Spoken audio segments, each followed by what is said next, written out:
उत्तर प्रदेश का चुनावी आगाज पश्चिमी क्षेत्र से हो रहा है। पहले 2 चरणों में उन जगहों पर चुनाव होना है जहां पर जाट समुदाय प्रभावी फैक्टर है।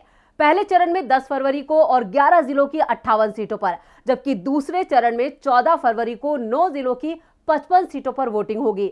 जाट समुदाय पिछले साल किसान आंदोलन और कृषि कानून के मुद्दों पर बीजेपी से नाराज है, जिसको लेकर अमित शाह ने 250 जाट नेताओं के साथ 26 जनवरी को बैठक की। इस बैठक में ज्यादा चर्चा जयंत चौधरी पर हुई।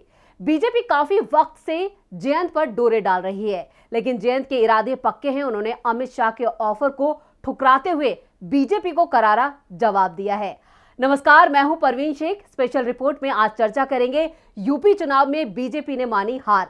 तो बने रहिए हमारे साथ और देखते रहिए स्पेशल रिपोर्ट। यूपी विधानसभा चुनावों में बीजेपी दोबारा सत्ता में आने के लिए एड़ी चोटी का जोर लगा रही है।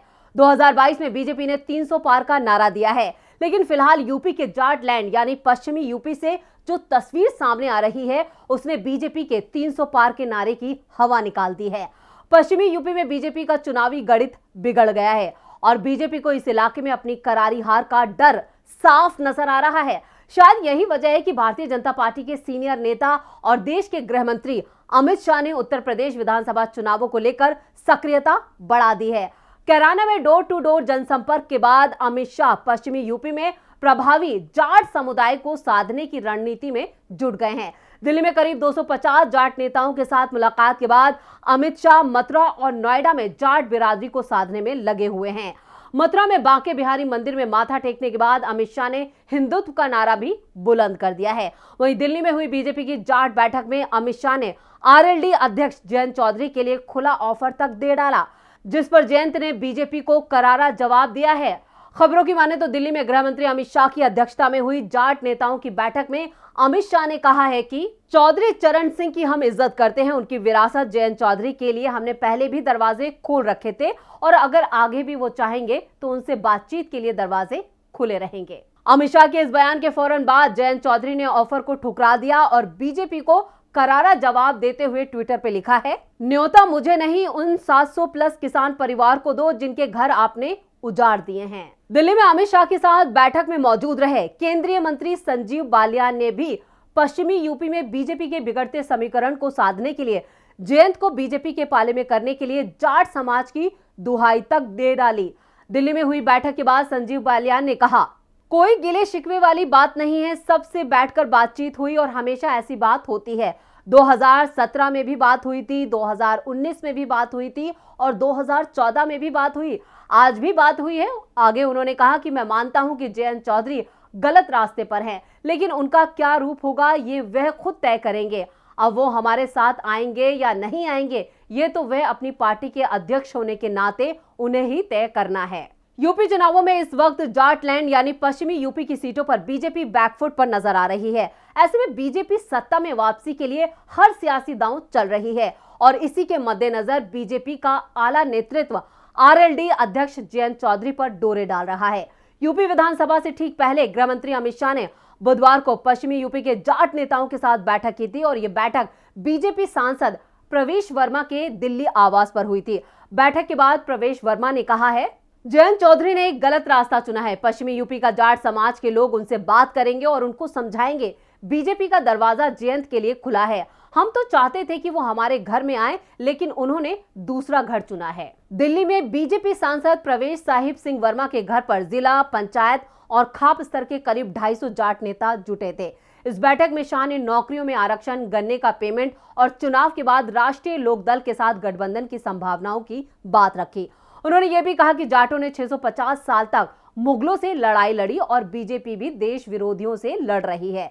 शाह ने 2017 से पहले यूपी में कानून व्यवस्था और मुजफ्फरनगर दंगों की भी याद दिलाई। उन्होंने ये भी कहा कि अगर मुझसे नाराजगी है तो संजीव बालियान के साथ घर पर आ जाइए, लेकिन यहाँ पर वोटिंग को लेकर गलती मत कीजिए। अमित शाह के इस बयान को भी जयंत से जोड़कर देखा जा रहा है। जयंत ने इस बयान पर बीजेपी को मुंहतोड़ जवाब देते हुए कहा कि मैं कोई चवन्नी नहीं हूं जो कहीं भी चला जाऊंगा। सपा गठबंधन में चुनाव लड़े आरएलडी अध्यक्ष जयंत ने यह साफ कर दिया कि दिल्ली में हुई बैठक में जाट समुदाय का कोई प्रमुख व्यक्ति शामिल नहीं था, बल्कि ये बीजेपी नेताओं की बैठक थी। जाट समाज तो गांव में बैठा है और चुनाव का इंतजार कर रहा है कि कैसे इन्हें सबक सिखाया जाए।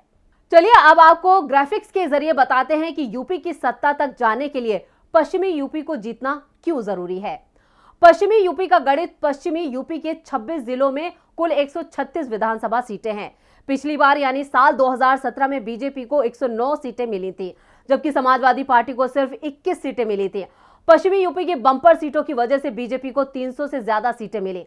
2013 में मुजफ्फरनगर दंगों के बाद बदले समीकरण, मुसलमानों और जाटों के बीच गहरी हुई खाई, जिसका राजनीतिक फायदा बीजेपी ने उठाया और पश्चिमी यूपी की सभी सीटों पर कब्जा किया। पश्चिमी यूपी में करीब 17% जाट हैं। यूपी की 120 सीटों पर जाटों का असर है। 45 से 50 सीटों पर जाट हार जीत तय करते हैं और इन जाट वोटरों की बदौलत ही चौधरी अजीत सिंह केंद्र में किंग मेकर बने थे। लेकिन 2014 में चौधरी अजीत सिंह खुद बागपत से चुनाव हार गए। 2019 में चौधरी अजीत सिंह के बेटे जयंत चौधरी भी बागपत से चुनाव हारे। किसान आंदोलन के बाद आरएलडी को भी अपनी खोई जमीन वापस मिलती दिख रही है। यही वजह है कि जयंत ने अखिलेश यादव के साथ गठबंधन किया है। आरएलडी लगातार पश्चिमी यूपी में ये कोशिश कर रही है कि खेती किसानी से जुड़े सभी वर्ग, खासतौर से जाट मुसलमान, धर्म से ऊपर उठकर पहले की तरह उसके साथ आएंगे। ये तो जाहिर है कि पश्चिमी यूपी में बीजेपी 2017 के चुनाव का प्रदर्शन नहीं दोहरा रही है। किसान आंदोलन ने पश्चिमी यूपी में बीजेपी की जीत की राह नामुमकिन कर दी है। आरएलडी के मजबूत होने का मतलब बीजेपी का कमजोर होना है। इसलिए बीजेपी जयंत को खुला ऑफर दे रही है।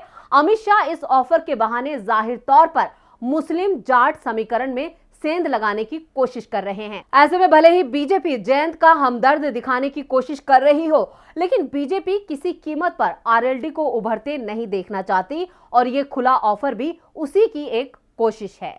चौधरी चरण सिंह और उनके परिवार को लेकर किसानों और खासतौर से जाटों में काफी सम्मान है।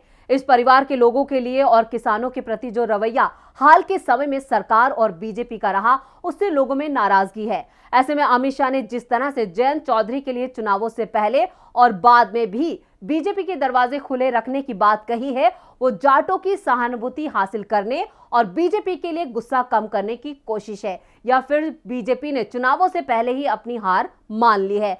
लेकिन इस वक्त बीजेपी पश्चिमी यूपी में बैकफुट पर दिखाई दे रही है और ये बात बीजेपी का आला नेतृत्व अच्छे से जानता है। बीजेपी की तरफ से आए ऑफर को जयंत ने ठुकरा दिया, लेकिन सवाल ये है कि अमित शाह ने जयंत को ये ऑफर की जो बात है वो मीडिया में क्यों उछाली। आमतौर पर पार्टियों के बीच गठबंधन के ऑफर चुपचाप दिए जाते हैं। अमित शाह या बीजेपी के इस ऑफर ने सियासी हलकों में कई सवाल खड़े कर दिए हैं। क्या बीजेपी ने जानबूझकर जयंत को यह ऑफर दिया है जिससे मुसलमानों में आरएलडी को लेकर अविश्वास पैदा हो? पश्चिमी यूपी में मुसलमानों की तादाद काफी अच्छी है। आरएलडी पश्चिमी यूपी की जिन 30 से ज्यादा सीटों पर चुनाव लड़ रही है, उनमें से करीब 95% सीटों पर वो बिना मुस्लिम वोट के नहीं जीत सकती। ऐसे में बीजेपी का जयंत को ऑफर से मुसलमानों के बीच ये मैसेज जाएगा कि जयंत तो चुनाव बाद बीजेपी के साथ जा सकते हैं। ऐसे में इनके कैंडिडेट को जिताना कहीं अप्रत्याशित तौर पर बीजेपी की मदद करना तो नहीं होगा। ऐसे में अगर मुसलमानों का कुछ हिस्सा उनसे छिटक कर बीएसपी और कांग्रेस की तरफ जाता है तो ये आरएलडी के लिए नुकसान होगा और भाजपा को सीधा फायदा करेगा। लेकिन फिलहाल तो बीजेपी को अपनी हार साफ नजर आ रही है। तो क्या ये समझा जाए कि बीजेपी ने चुनावों से पहले ही अपनी हार मान ली है?